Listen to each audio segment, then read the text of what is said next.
Good morning. Welcome to another Monday Mindset. It's Monday. It's the first Monday of March. Today, we're going to be talking about self-discipline. We're literally March. I think most of the people by this point have failed at their New Year's resolutions. Hopefully you haven't. But we're going to be talking about self-discipline and how do you stay motivated? How do you put that discipline into practice? But before that, I'm going to cue this intro and I'll see you on the other side.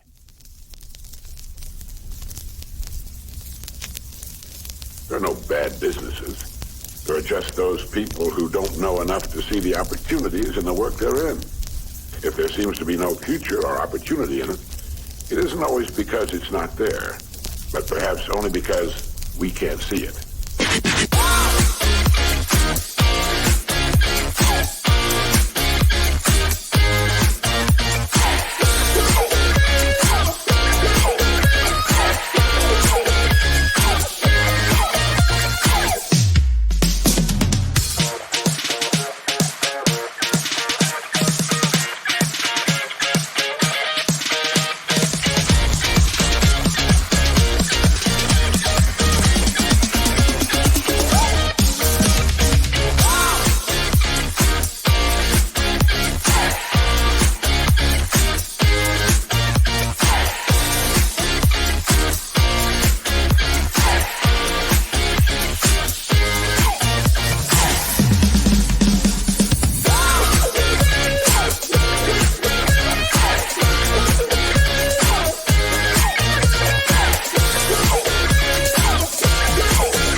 What's up, everybody? Welcome to Monday Mindset. Hope you're feeling ready to attack the week. Hope you're ready for a little motivation. I got to get my mind right. I just started 75 Hard. So started it about 6 days ago. This is my 6th day. Actually got to give a shout out to Greg. Greg Birch, I believe is the last name, but Gregory Birch, I think you can find him on Instagram. Guy's freaking ridiculous, not only in the insurance space, but just out of his mind when it comes to 75 Hard. And I got next to him at the 1% mastermind and realized, man, I'm not pushing myself hard enough. And I've always heard about 75 Hard. And I know it's more of a mental challenge than it even is a physical challenge. And so I said, you know what, I'm going to do this. I'm going to put myself through this mental challenge. And what's very interesting is I'm 6 days in. And, you know, if you don't know what 75 Hard is, it's basically this diet plus workout routine. So you have to work out 2 times a day, 45 minutes each. One has to be outside, rain or shine. And then you have to quit alcohol. You have to read 10 pages in a book, have to drink a gallon of water, have to take a progress pic, and you have to stick to a diet. And so all of these things are really habits, right? They're habits that you're enforcing. And what's interesting is I'm doing it with a couple friends and then some people that I work with. So we can hold each other accountable. I'm going to talk about accountability partners today a little bit, but I'm doing it with a couple friends. And I realized that one day of doing it, 5 days so far, almost 6, because I'm pretty much done with today too, but 6 days of doing it, it really isn't that hard, right? So it's called 75 Hard, but 6 days in, it's really not that hard. But I was talking to Ethan, one of the guys who's doing it with me last night, and I said, you know what's interesting about this and what it's showing me which is so true as a truth in life, is that the actual action a lot of times isn't that hard, but it's the consistency of doing it for long periods of time. I know, I can already tell, I'm 6 days in. I can tell, man, 40 days in, probably sooner than that because I'm a little weaker, but 40 days in, oh, it is going to be really hard because there's no days off. You have to stay consistent in it. The hardest part for me is actually drinking the gallon of water. Anybody who's done 75 Hard, tell me what the hardest part for you was. It's drinking the gallon of water for me because I'm always in the bathroom all the time because I never drink that much water. But I know the consistency is really what is so hard about this challenge. And that got me thinking about what I wanted to share today to remind you we're in March. It's the first Monday of the month. We're already 3 months into this year. Have you kept your New Year's resolutions? Have you kept your habits, your commitments to your goals? So many people at this point have failed at it. If you failed, beat yourself up enough to change. Don't beat yourself into paralysis, right? So you can pick yourself up. You can start again today, but it's the habits that dictate success. Now, I did this quote on my Instagram one time. It's really powerful, but I think it will drive home this point. This is by Lao Tzu. He says this: watch your thoughts, they become your words. Watch your words, they become your actions. Watch your actions, they become your habits. Watch your habits, they become your character. Watch your character, it becomes your destiny. I love that quote because it is so impactful about how, man, what we think about ultimately becomes who we are, and it flows all the way down to our habits, because what comes into your mind, what you fill your mind with, transfers to your heart, and what's in your heart you act upon. So if you're constantly consuming trash, you start outputting trash. You got to change the input to change the output. And my challenge to us today is, how do you implement self-discipline in your life? How do you make sure you hold yourself accountable and make sure that you're progressing forward? Because if you were on my Monday Mindset last week, I shared how you can't control the results. You can control the activity. So often, if you set out trying to control the results, you're going to fail because you're going to get discouraged. You're going to get demotivated. But if you focus on the activity, that's where the real win happens. I heard Simon Sinek give an analogy one time that I thought was really powerful. And it was the analogy of working out. And what he said was, I can't tell you when you're going to get the six-pack.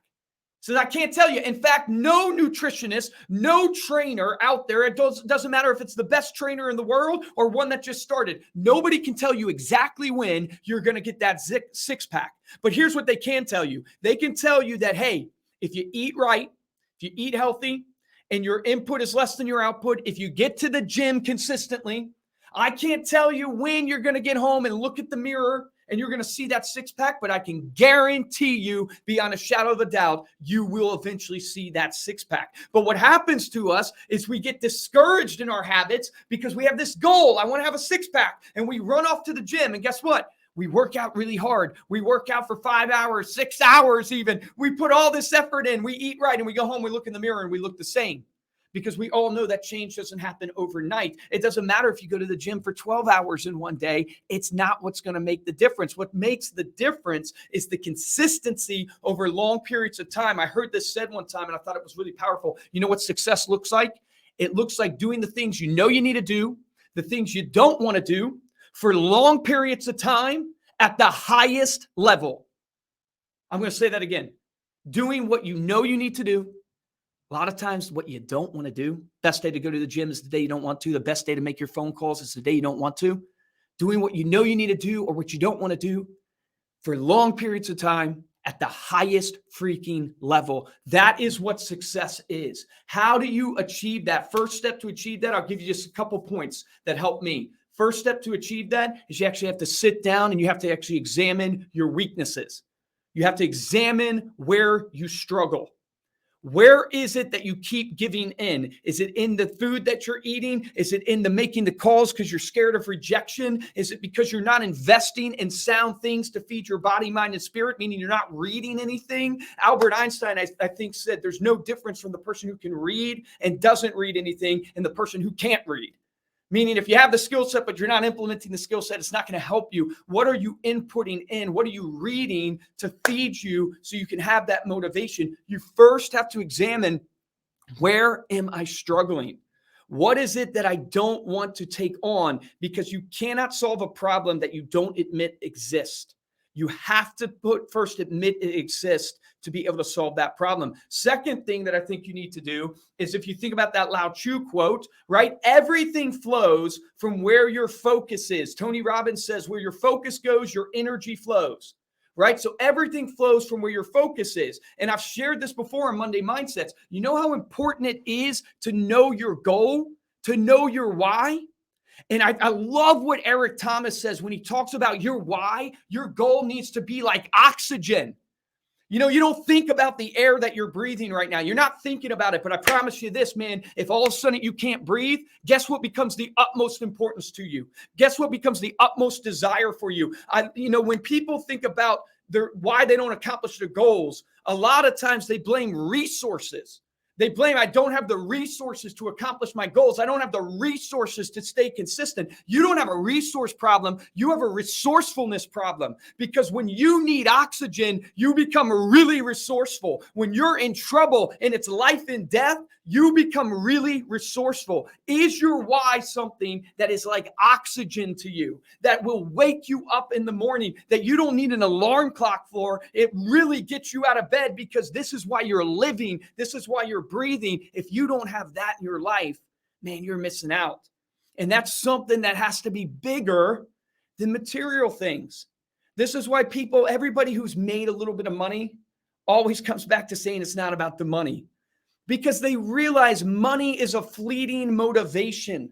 Material things are fleeting motivations. Don't hear me wrong. It's nice to have a lot of money, and I think everybody should have a lot of money. I think everybody should drive nice cars and live in nice houses and be taken care of and not have that stress. But money is a fleeting motivation, and here's why. Because once you get a little bit of it, once you taste a little bit of success, you know what comes in? The disease of comfort comes in. And comfort is the enemy of progress. You've heard that saying before. Comfort is the thing that keeps us from pushing forward. So you need to have a why that wakes you up in the morning. You need to have a why that, hey man, when you don't want to get out there like I didn't today at 4 a.m. to get out in the cold and do my abs and my running and all that stuff to get my outside workout in, you got to have a why big enough to push you. Third thing that I think you should do is visualize your outcome. Visualize your outcome. If you go study the great golfers, if you go study the great athletes, you know what they do before they take the shot, before they take the putt? They visualize the ball going in. They visualize the outcome that they want. How much time are you spending visualizing the outcome that you want? Do you know you can rarely achieve that which you don't visit frequently in your mind?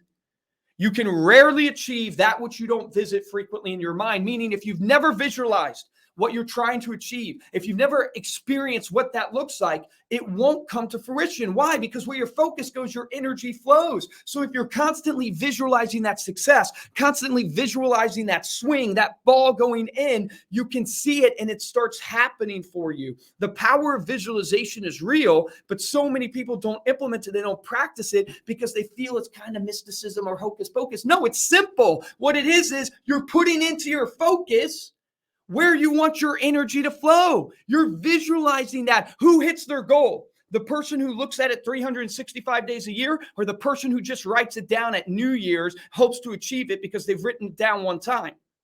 If you constantly go back to your goal over and over and over again, man, you can't help but have success. I think there was a study even done on people losing weight and the idea of getting on the scale every day versus the people who only checked their weight every so often. The people who got on the scale every single day actually had way more success because it's top of mind. Top of mind awareness is what we execute on. So you got to visualize your goals. Fourth tip I'll give you is don't wait for it to feel right.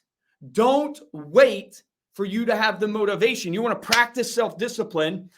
Put the time between the thought and the action, make it like this. So many of us do this, right? We have the thought, and then we create all the excuses of not executing before we act. Take the thought, put it into action right away, because that is what keeps us. Man, if you don't think you're a great salesman, try to get up at 4 a.m. tomorrow and listen to how good of a salesman your brain is, telling you to stay under the warm covers, telling you that, you need your rest because it's healthy for you. You want to know if you're a good salesman or not? Just try to get up at 4 a.m. and you'll realize, wow, I have sales inside of me because I can sell myself on not fulfilling my dreams. I think it was Jocko, a guy who wrote Extreme Ownership. He said the alarm clock is the dream killer. That snooze button on the alarm clock, it's the dream killer. We had Jocko, just a side point, we had Jocko come and speak to our company. I shouldn't say come, he spoke on Zoom to our company during the pandemic. So I was looking for ways to motivate my staff. We had gone virtual. The world's going in chaos. Nobody knows what's going on. So I get Jocko to speak to my team. And one of the things that stuck with me from his speech, well, I should share with you two things. One is he looked at my sales team and he said, sales team, there are going to be days where you wake up and you are motivated to do your calls, to make those sales calls. And he goes, good, do it. He goes, sales team, there are going to be days when you wake up and you don't want to make a phone call. That's the last thing you ever want to do. He said, good, do it anyways. So that's the difference. He said, top producers, their emotions might be going like this, but their action is like this. Straight on, locked in. It doesn't matter what's going on in their life. It doesn't matter the emotions they feel. They're locked in. That's the difference between people who are top producers and the people that get thrown around and never achieve success, that are mediocre because they let their emotions dictate their results. The other thing he said that ties right into this message is discipline equals freedom. He talked about how so often we want more freedom in our life. The biggest excuse for not accomplishing our goal is we don't have enough time. I don't have enough time on my calendar to accomplish my goal. You know what he said? He said, guess what? If you're more disciplined, you're going to find out you have more time. Just spend some time being disciplined about your actual day, your calendar, keeping your commitments, time blocking, making sure you get everything done and you don't waste any time. And you know what's going to happen? All of your meetings, all of the actions that you actually have to do are going to shrink, and you're going to end up with a ton of time on your calendar because you didn't waste a single second. If you become more disciplined about how you manage your time, you're going to actually end up with more time, which is more freedom. What an amazing example for all of us to realize in our lives that, man, if we want true freedom in this life, which is what even my vision statement of my life is I want to empower people to live a life of freedom. It starts with discipline, because discipline equals freedom if you follow Jocko. All right, so don't wait for it to feel right. The fifth one is know how you're going to measure your progress. How are you going to track your results? You can't improve what you don't measure. Right? So you have to measure your results. How are you going to measure your consistency? Something like the 75 Hard is a way I'm measuring my consistency of my reading, how I'm measuring my consistency of my diet, how I'm measuring my consistency of my workout plan. Like, how are you going to implement something to measure your results? Those things that you don't track, they're definitely not in your focus, and you cannot improve them. And then the last I'm going to give you might be the most important, which is you must get a mentor. You must get an accountability partner. We weren't made to live life alone. Man, we are community-based individuals. We are relationship-driven individuals. And the average person right now, I think, only has like maybe 2 close friends. So, which I think is a shame, man. I hope you have more than just 2 close friends, but you consider yourself blessed if you even have 2. But you need to get people in your life that will hold you accountable. You need to get people in your life that you can look at and go, hey, Joe, because I see you commenting here, Joe, and I always appreciate your comments, man. Joe, will you call me on Fridays at 9 a.m. and check in and hold me accountable to X, Y, and Z? Will you make sure that I did those things this week? Get somebody in your life that you are willing to become vulnerable to share your life with, to share what you're trying to achieve with, and they can help lift you up in your failures, and they can help hold you accountable and motivate you to achieve those results. But if you keep it to yourself, it's so much easier to make an excuse. Even the Bible talks about this, that you need to have accountability. You need to have small groups, people you live life with, and they're not there to bring you down. They're not there to judge you. They're there to exhort you. They're there to lift you up, to encourage you, to inspire you, to remind you of what you're trying to achieve, to get your eyes back on your goal and your purpose, because it's like oxygen to you, and it's what keeps you going. So get yourself a mentor, an accountability partner that will get there beside you in life and help lift you up. That's it, man. Self-discipline. If we could apply that in our business and our life would skyrocket. But it is so hard to do the things we know we got to do for long periods of time at the highest level. It is so hard to do that, but just focus on that, whether it's your phone calls, whether it's building your business, your workout plan, your relationships with your family, your wife, like every single thing in our life applies here. Just do that and you will absolutely crush it. It's Monday. Hope you've enjoyed this Monday Mindset. I appreciate you guys so much. Let's go crush it for us, for our clients, for our friends and our family. Let's make it happen. Appreciate you. Have a great one.